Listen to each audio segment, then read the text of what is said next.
Hello दोस्तों, स्वागत है आपका अपने चैनल आर्ट स्टडी क्लासेस में। और जैसे कि आपको पता है, हमारे वैज्ञानिकों की प्रॉपर एक एक वैज्ञानिकों की स्पेशल क्लास लग रही है।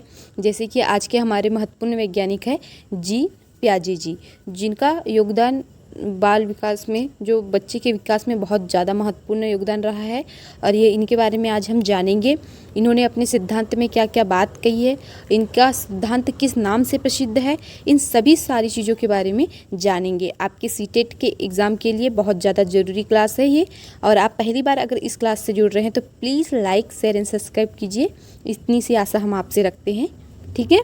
तो आज की क्लास को हम आगे ले जाते हैं। हमारे महत्वपूर्ण वैज्ञानिक है जीन पियाजे, जिन्होंने कौन सा सिद्धांत दिया था? संज्ञानात्मक विकास का सिद्धांत, ठीक है।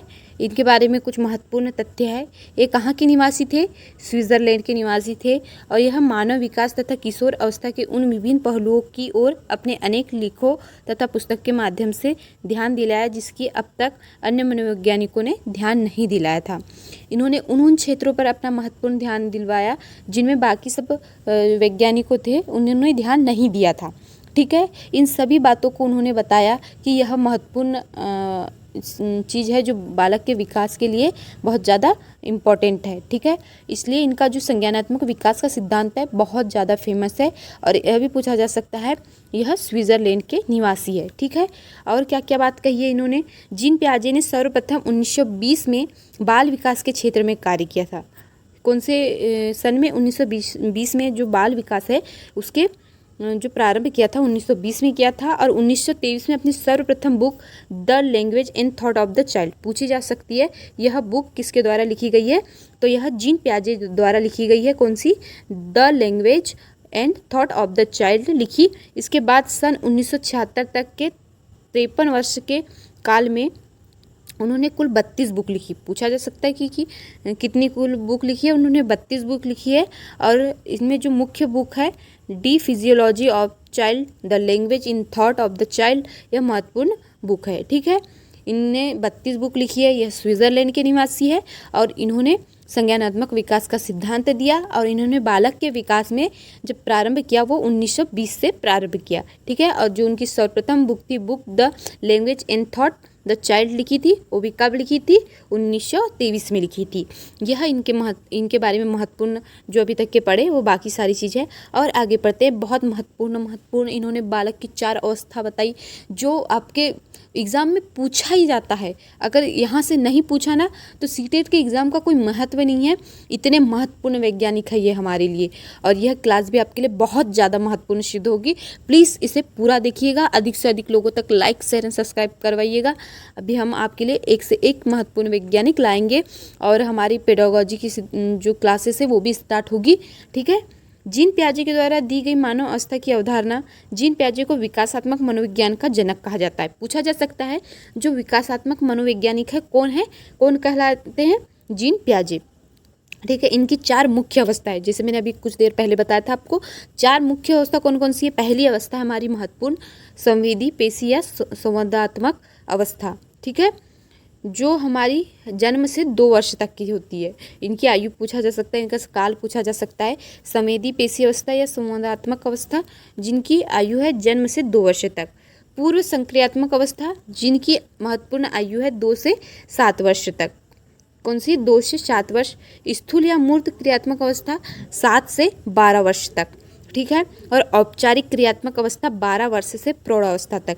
यह पूरी महत्वपूर्ण अवस्था है जो जीन पियाजे ने अपने पूरे सिद्धांत में बताया है। और यह सिद्धांत इतना महत्वपूर्ण है, अगर आप इनकी एक एक अवस्था को गहराई से पढ़ोगे तो इनसे ही क्वेश्चन बनते हैं अधिकतर। अगर सीटेट का एग्ज़ाम है तो पेडागोजी में भी इनसे ही संबंधित पूछा जाएगा। 1-2 क्वेश्चन तो आपको यहीं से मिल जाएंगे। और जो इनके सिद्धांत बेस्ड क्वेश्चन है वो भी यहीं से मिल जाएंगे, ठीक है। इनकी आयु जरूर ध्यान रखिएगा।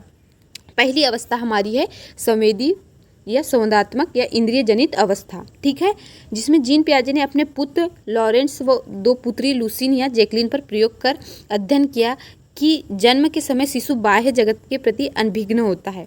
इन्होंने बताया कि अगर किसी शिशु का जन्म होता है तो वो जो अपने बाहरी वातावरण से अनभिज्ञ होता है, ठीक है। धीरे धीरे आयु बढ़ने के साथ साथ वह अपनी ज्ञानेंद्रियों के माध्यम से वातावरण या बाह्य जगत का ज्ञान ग्रहण करता है। वह शिशुओं को लेकर सुनकर, स्पर्श कर कर और गंध के द्वारा वह स्वाद के माध्यम से ज्ञान ग्रहण करता है। ठीक है, इन्होंने जो ज्ञान ग्रहण करने का माध्यम बताया वो क्या क्या है? देख कर, सुन कर, गंध कर कर या स्पर्श कर कर या स्वाद के माध्यम से ज्ञान ग्रहण कर कर बताता है। अर्थात इंद्रियों के माध्यम से सीखना, छोटे छोटे शब्दों को बोलना, अपने आप को देखकर मुस्कुराना या तथा अपरिचित होकर देखकर, जो भी हमारे सामने अपरिचित लोग आते हैं उनको देखकर डर जाना, यह सब क्रिया वह क्या है? प्रदर्शित करता है। इस अवस्था में बालक सर्वाधिक उत्तेजना पाई जाती है। ठीक है, जब बालक की संवेदी अवस्था चलती है या बोले तो जन्म से 2 वर्ष तक, तो उनमें सर्वाधिक उत्तेजना पाई जाती है। अवस्था में बालक शरीर और मस्तिष्क के मध्य पूर्ण संतुलन नहीं होता है। ये कॉमन सी बात है, अगर कोई बच्चा जन्म से 2 वर्ष तक होता है तो उनमें कॉमन सेंस की भावना नहीं होती है। ठीक है, और वस्तु स्थायित्व का भाव होता है। यह जो शब्द है वस्तु स्थायित्व, यह आपके लिए बहुत ज़्यादा महत्वपूर्ण है। ठीक है, बहुत ज़्यादा महत्वपूर्ण है वस्तु स्थायित्व। ठीक है, कौन सी अवस्था पूछा जा सकता है कि वस्तु स्थायित्व का भाव कौन सी अवस्था में रहता है?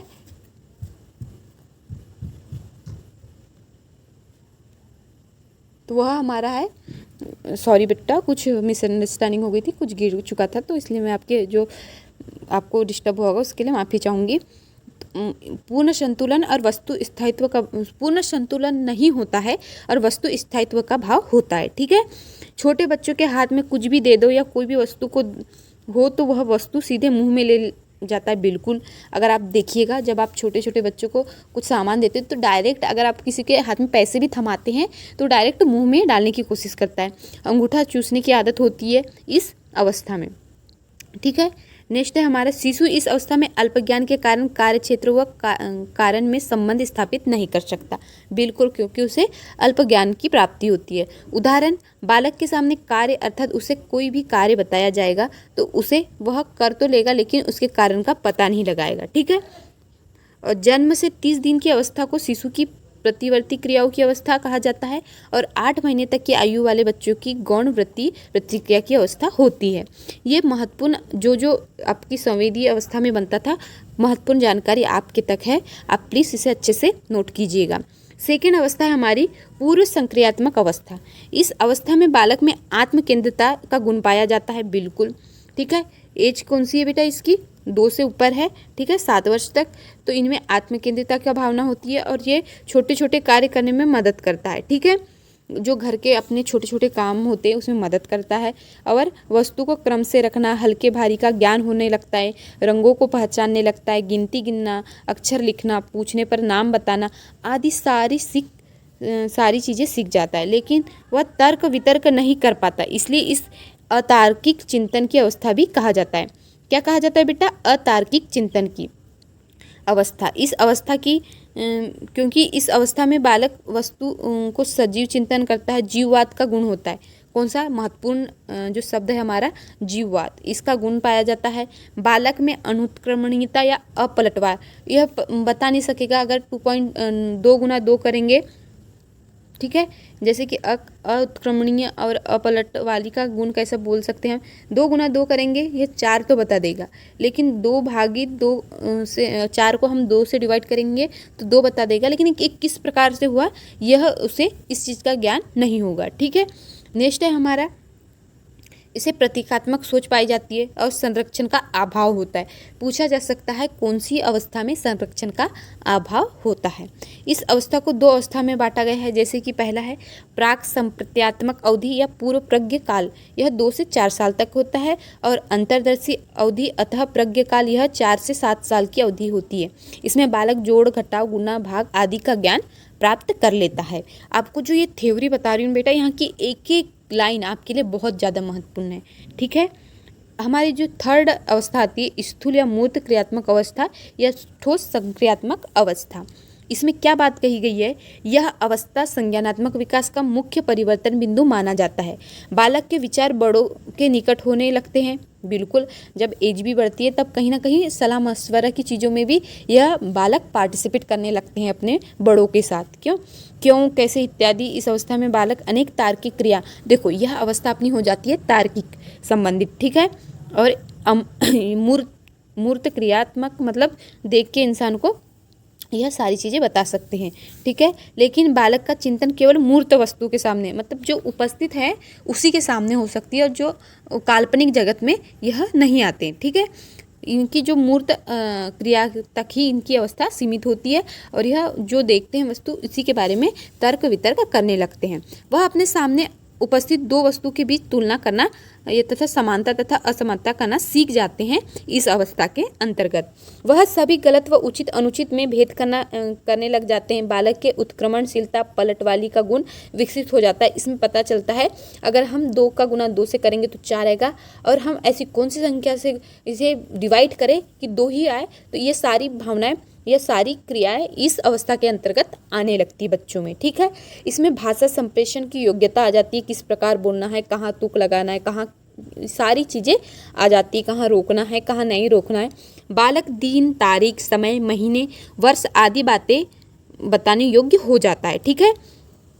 कार्यक्रम की भावना उत्पन्न हो जाती है। संरक्षण का क्षेत्र उपस्थित होता है। हमने इससे पहले जो अवस्था पढ़े थे बेटा, उसमें संरक्षण का अभाव था, और इस अवस्था में जो हमारी 3rd स्टेप की अवस्था है, स्थूल और मूर्त अवस्था, इसमें संरक्षण का क्षेत्र उपस्थित होता है। ये छोटे छोटे शब्द है ना बेटा, उस अवस्था की महत्वपूर्णता को दर्शाते हैं, ठीक है।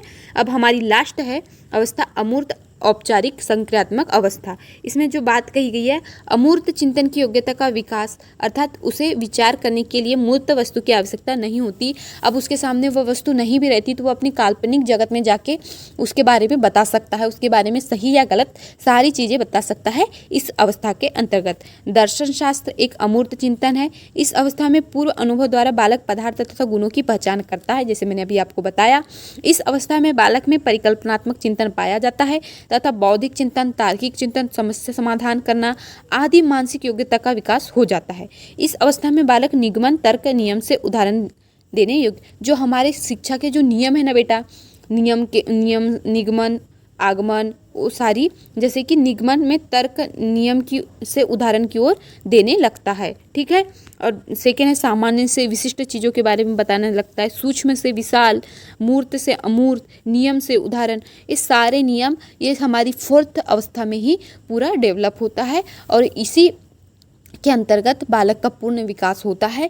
और जो हमारी अमूर्त है वो हमारी पियाजे की लास्ट अवस्था है, अमूर्त अवस्था, जिसमें बालक को पूर्ण चिंतन, काल्पनिक चिंतन और सारी जो हमारे सूक्ष्म सिद्धांत है, उस सारी जो हमारे शिक्षा के नियम हैं वो सारे इसी अवस्था के अंतर्गत आ जाते हैं।